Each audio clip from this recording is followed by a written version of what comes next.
Hi, I'm Benedicte Bull. I am a professor at the Center for Development and the Environment at the University of Oslo and the leader of the Norwegian Network for Latin America Research. I'm a political scientist and I work on political economy issues in Latin America. Today I'm going to speak about a topic that has received a lot of attention in the international development debate lately.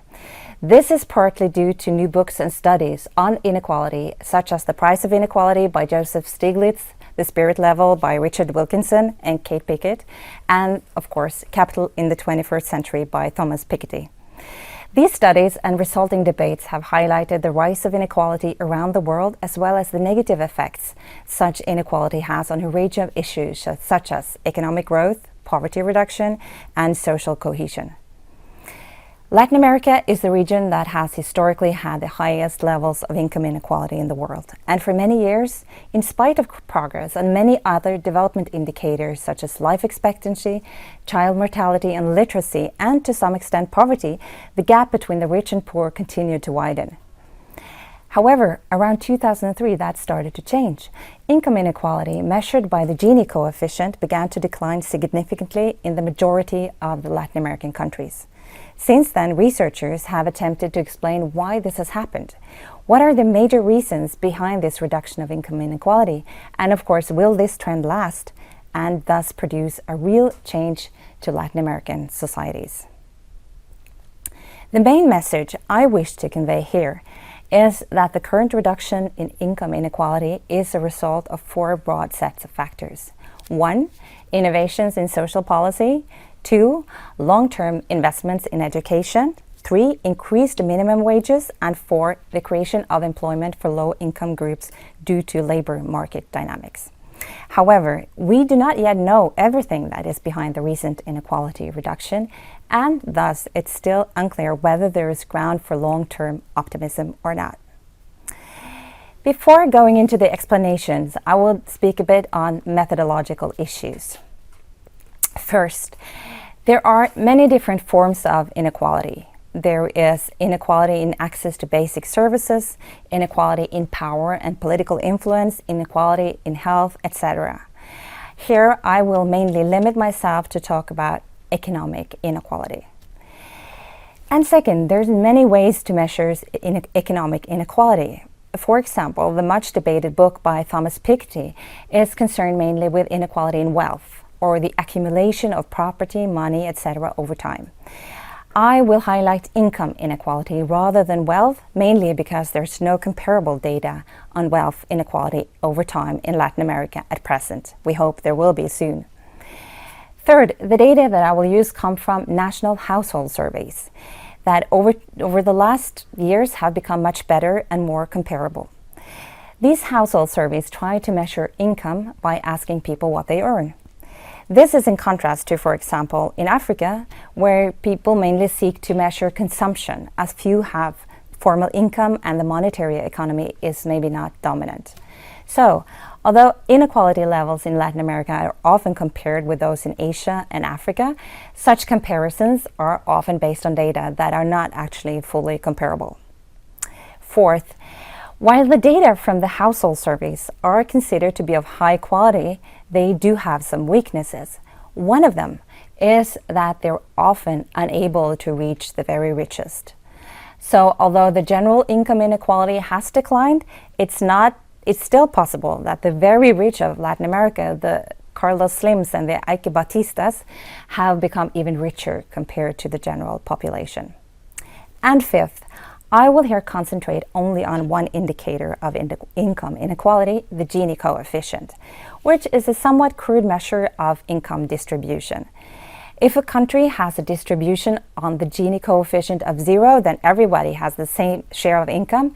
If the Gini coefficient is 1, one person owns everything or gets all the money. So the Gini coefficient does not produce accurate information about the distribution between different groups, but it's a general measure of income inequality in society. So, what happened in Latin America after 2003? A very rough geographical illustration is found here. It shows the Gini coefficient in Latin America as a simple average of the countries between 1980 and 2012. Income inequality measured by the Gini coefficient increased steadily from 1980 to 2002. Then by 2010 it was almost back to the 1980 levels, and by 2012 it had dropped below the 1980 levels to a simple average of 0.496. I should say that this is still very high. In comparison, the Nordic countries have Gini coefficients of around 25. Nevertheless, it's still a significant improvement from the level in 2002. In theory, there are many different possible factors that can explain reduction in income inequality. The first is demographical changes. If, for example, birth rates are reduced among the poor, the number of family members that depend on one or two incomes increases, and thus average income will also increase among the poor. This has occurred in Latin America, but it explains a relatively small portion of the recent decline, approximately 12% according to one study. A second factor is the impact of taxes and transfers such as pensions and social security. Taxes are important for reducing inequality. Research has shown that the difference in income inequality in Latin America and Europe diminishes substantially if we look at the distribution after taxes and transfers compared to the same distribution before. However, while the impact of taxation in reducing income inequality is significant in some countries in Latin America, they turn out to have changed very little in most. What has been more significant is changes in transfers, particularly the increase in transfers to the poor. Governmental transfers have traditionally gone disproportionately to the well-off in Latin America due to the pension system that has favored those who have had high incomes. However, over the last 10 years, we have seen the introduction of a number of different programs that transfer cash to poor families. These so-called cash transfer programs may be designed in many different ways. Some make transfer conditional on the poor sending children to school, following health programs, etc., the so-called conditional cash transfer programs, whereas others simply guarantee every poor a basic income. As a result of these programs, the share of transfers in total household income of the poorest, 20%, has almost tripled since 2000, increasing from an average of 7% of total household income in 2000 to 20% at the end of the decade. This change is especially stark in the case of Brazil, where the share of transfers in total household income of the bottom 20% has gone from 3% to 24% over the last decade. When the income of the poorest increases, inequality is reduced. However, cash transfers still make up a rather small portions of people's income. Therefore, it does not explain a large share of the income inequality reduction. In Brazil, for example, it's been found that although governmental transfers, including pensions and cash transfers, have contributed to a reduction in income inequality, it only explains 17% of the observed reduction. What remains is labor income. In a broad comparative study from 2013 by João Pedro Azevedo and his colleagues, reduction in inequality in labor income is found to account for 45% of the reduction in income inequality, although there are significant differences between the countries. Also, of course, because there's differences in the degree to which inequality has declined. There's not been an less, so that can account for the reduced income inequality. That means that there is an actual reduction in the inequality of hourly wages. In other words, what the well-paid and the less well-paid make per hour is more equal. The question then is, what can account for that decline? As a first step towards an explanation for that, researchers have looked at the distribution between groups with high and low levels of education and work experience. They have found that in most countries there has been the reduction in the so-called skills premium. That is the differences in wages between high and low skill groups. However, that only brings up another question, namely, why did the skills premium decline? In a recent publication, Nora Lustig and her colleagues list 4 main possible explanations. The first is that the relative demand for skilled labor has declined. The second, that there's been an increase in the relative supply of skilled labor. Third, that there's been an increase in the minimum wages and unionization rates, benefiting low-wage workers more than high-wage workers, or that the quality of higher education has been reduced to the extent that the advantage of having it has been reduced. It's obvious that whether we consider the recent inequality decline a real development success depends on which of these factors that are found to explain more of the inequality decline. For example, a loss in the quality of higher education, or that it fails to provide the students with the skills they need to advance in the labor market, is obviously not a positive development. Or if we find that the reduction in the relative demand for skilled workers is due to the increased employment opportunities for non-skilled workers, that is good. But if it's found to result from the reduced activities in high productive and high paid sectors, reducing the demand for skilled workers, that is obviously not good. Although there are a number of studies of particular countries or aspects of this, it's difficult to conclude in a very certain way of which of these four explanations that explain most of the recent inequality decline. Many studies indicate that the investments in secondary and tertiary education that took place in Latin America from the 1990s on has increased the relative supply of skilled workers and thus made the relative gain for each person with higher education less. Other studies find, however, or point to that the shift in demand has been more important because in the 1990s, before the inequality reduction began, there was also a relative increase in the supply of skilled labor. But then it did not lead to reduced inequality since there was a simultaneous increase in demand for skilled workers and not much increase in the demand for non-skilled workers. However, the increased number of educated people did lead to income inequality reduction in the 2000s, so we have to find out whether this was due to an increased demand for non-skilled workers or reduction in the demand for skilled workers. Some argue that the main reason is the combination of different factors. The combination of increased demand for unskilled workers due to the adoption of a more competitive exchange rate, favoring the unskilled, labor-intensive tradable sector, and a decline in the supply of unskilled labor due to rising educational attainment, a fall in birth rates, and an increase in the rate of emigration. However, in addition to this, it's important to look at labor policies. Although they have not been important across the region, the increase in the coverage rate and compliance with the minimum wage has been important in some of the countries that have seen the most significant decline in income inequality, being Brazil, Argentina, and Ecuador. So let's take a closer look at these. The following chart shows some selected indicators from Brazil. I should say that the images that I show you here are made by my colleague Shabana Mitra in a joint project that we've had. We see here that the late 1980s and early 1990s were characterized by first a rise and then a decline in poverty. You see both the national poverty line, which is green, and the absolute poverty line, which is the measure used often by the World Bank, people living on below $2 a day. Then there's a long period of little change until a sustained drop in poverty from 2002. This coincides with a less marked but nevertheless significant drop in inequality. You see that in the red line on top.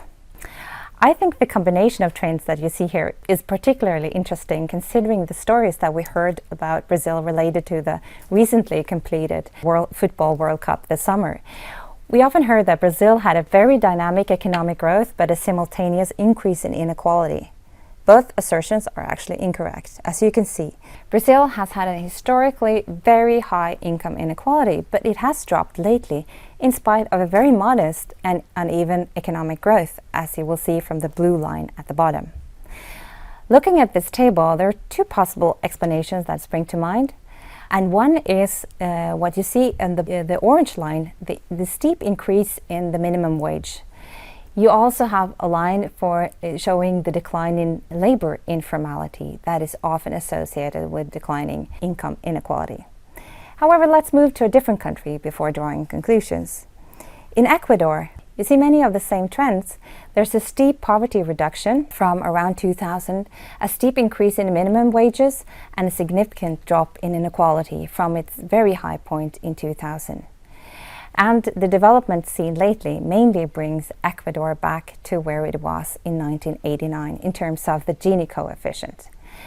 We also see that this has been accompanied by a steep increase in the real minimum wage, similar to that we've seen in Brazil. If we move to Argentina, That is a little bit more messy, due, among other factors, to the economic crisis experienced in 2003. But we do see the red line on top here, an important reduction in the income inequality. And we also see a very significant drop in poverty, as shown by the green line. And as in the other cases, if you look at the orange line, you see a very, very steep increase in the minimum wages.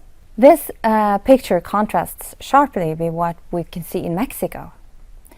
Here we also can observe a drop in poverty, but only a more modest drop in inequality. We see, moreover, a simultaneous drop in the minimum wages, as you can see from the orange line that in this case is going downwards. So, is increased minimum wages the answer? That depends on a lot of things. On the absolute level of minimum wages, are they so low that almost everyone earns more anyways? Or whether employers actually observe them and whether they will be punished for it if not. Another major question is the long-term effects of increased minimum wages.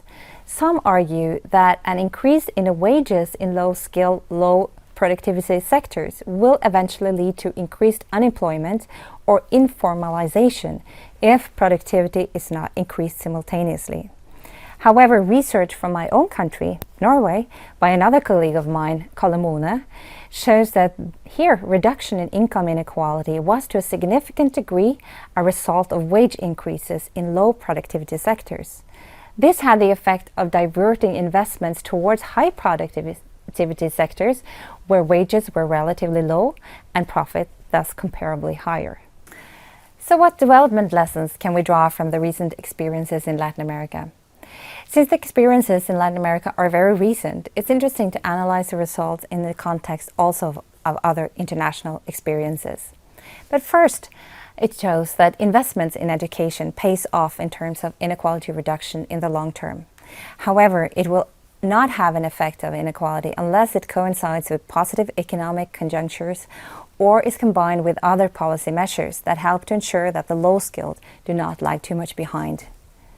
Second, increased minimum wages can be an effective measure to improve income distribution if combined with efforts to ensure a sectoral shift from low-skill, low-productivity and low-pay sectors towards more productive sectors. This would require investments in technology and again education, but raising the low wages can be important incentives for employers to do so. Third, governmental cash transfers can be an important means to raise the income of low-income groups. However, it will have a stronger effect of inequality if recipients simultaneously qualify for work and are able to use the transfers as a springboard towards entering the labor market, where most of the inequality reduction has taken place. In sum, what Latin America's experience shows is that the success in terms of reduction of inequality up to date can be explained by a combination of policies, of education policies, social transfers, labor market policies, but also labor market dynamics. In order to ensure that it will be sustained, the current policies will have to be complemented with a stronger focus on increasing productivity. The main message that I wish to convey here is that the current reduction in inequality is the result of four broad sets of factors: innovation in social policy, long-term investments in education, increased minimum wages, and the creation of employment for low-income groups due to labor market dynamics.